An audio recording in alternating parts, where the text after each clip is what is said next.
Había un dato más, y un dato más, este caso se refiere al entrenador boliviano, a Ulises Saucedo. Fue un caso muy particular, o sea, la verdad, me parece que es un caso, hasta donde sé, es un caso único que ha pasado en la historia de los mundiales, que es que precisamente Ulises Saucedo, además de ser entrenador de Bolivia durante esos dos partidos y durante todo el proceso mundialista, también fue árbitro durante ese mundial, ¿no? Fue uno de los varios árbitros que estuvieron ahí en el mundial. Llegó a arbitrar un partido, justamente el partido entre Argentina y México, durante la fase de grupos, y estuvo de juez de línea, ocupando de juez de línea en varios partidos, incluida la final del mundial, ¿no? Entonces yo creo que es uno de los casos posiblemente más particulares que se ha dado, único hasta donde sé, totalmente único en la historia de los mundiales, de que al mismo tiempo una persona se ha ocupado de ser árbitro y entrenador de uno de los equipos, ¿no? Y también el único caso de un boliviano que participa como juez de línea en la final del mundial, ¿no? Exactamente, sí, hasta donde sé, habría que revisar algunos datos, pero hasta donde sé es el caso totalmente único en la historia de los mundiales. Jamás se ha dado un caso donde una persona esté ocupando estos dos cargos al mismo tiempo, ¿no? Porque, bueno, bolivianos no han habido muchos, árbitros bolivianos, en este caso me refiero.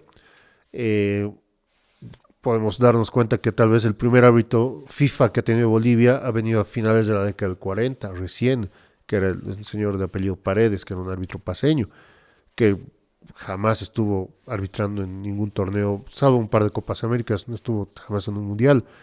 La siguiente participación de un árbitro en Bolivia en una Copa del Mundo ha sido la del árbitro cruceño Barrancos en 1982, que dirigió un partido en fase de grupos, también de Argentina, Argentina contra El Salvador. Luego tenemos el año 2002 a Marcelo Ortubé, que tal vez estaba en su mejor momento, en su auge como árbitro, que arbitró igual el Suecia-Nigeria, igual en la fase de grupos.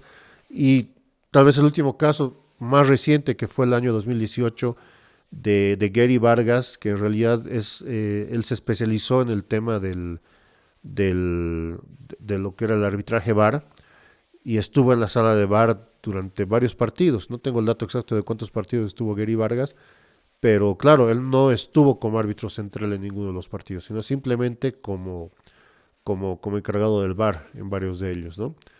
Y claro, y ahí con eso se terminaría el tema de la participación de árbitros eh, dentro de lo que sería una Copa del Mundo. Eso es todo. No da como para meterle un episodio entero sobre el De arbitraje en hecho, Bolivia. de hecho para Entonces, nada, lamentablemente. Y bueno, tal vez una cosa interesante que me he dado cuenta, que he visto y me ha tocado cuando he revisado periódicos de la época, y me ha parecido una cosa bien interesante, es que muchas veces los entrenadores o los jugadores de bolivianos, especialmente del torneo paseño, que pasamos en el torneo de La Paz, eh, tenían la costumbre de ellos mismos arbitrarse sus propios partidos, para que veamos también el nivel de amateurismo que tenía aquí en Bolivia en ese entonces. Te pongo un ejemplo. Varias veces he visto que te revisaban el dato del partido entre The Strongers y Universitario, digamos, ¿no? Normal para el torneo paseño. El árbitro era el capitán del Club Bolívar, ¿no? Que dirigía, él se encargaba de, como juez central del partido. Y bueno, pues eh, eso es una cosa que funcionaba normalmente. Había muy pocos árbitros que ¿forma usualmente eran, voluntaria lo hacían? perdón, Lo hacían de forma voluntaria, me imagino, lo como un hacían de forma voluntariado. voluntaria, claro, o sea, era completamente es como, qué sé yo, en un grupo de amigos una persona se lance a ser árbitro, básicamente es eso, o sea, realmente era un nivel de amateurismo impresionante. Luego apareció, bueno, fue hasta que apareció un árbitro argentino que llegó a Bolivia, que en realidad llegó era un señor de apellido Weisman, que si no estoy mal era uno de tiene un tío, una cosa así, que tenía un comercio, un negocio aquí en La Paz, y precisamente él vino como que a acompañarlo para algunas cosas y vieron que conocía sobre el tema del fútbol, entonces le ofrecieron que sea árbitro y durante muchos años que él estuvo viviendo aquí en La Paz, él, además de sus labores cotidianas que seguramente realizaba en esta casa comercializadora donde trabajaba, en los fines de semana se dedicaba a ser árbitro, ¿no?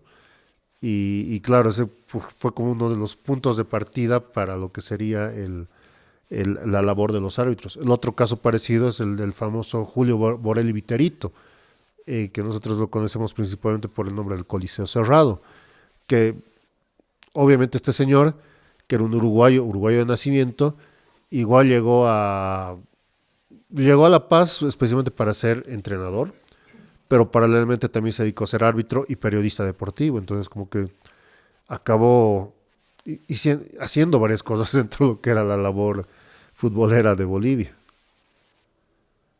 Wow, bastantes, bastantes funciones.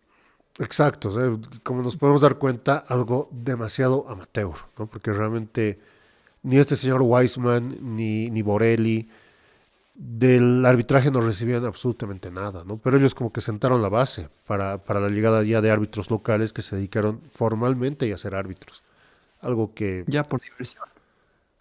claro, exacto, ya formados como tal, ¿no? ¿Ven? No solamente un jugador que por saber las reglas se dedicaba a arbitrar, porque me imagino la cantidad de susceptibilidades que han debido haber de por medio, Oh, de claro, que, qué sé yo, un jugador del Bolívar esté arbitrando un partido del Tigre o al revés, ¿no? Ha debido generar claro. un montón de susceptibilidades de por medio.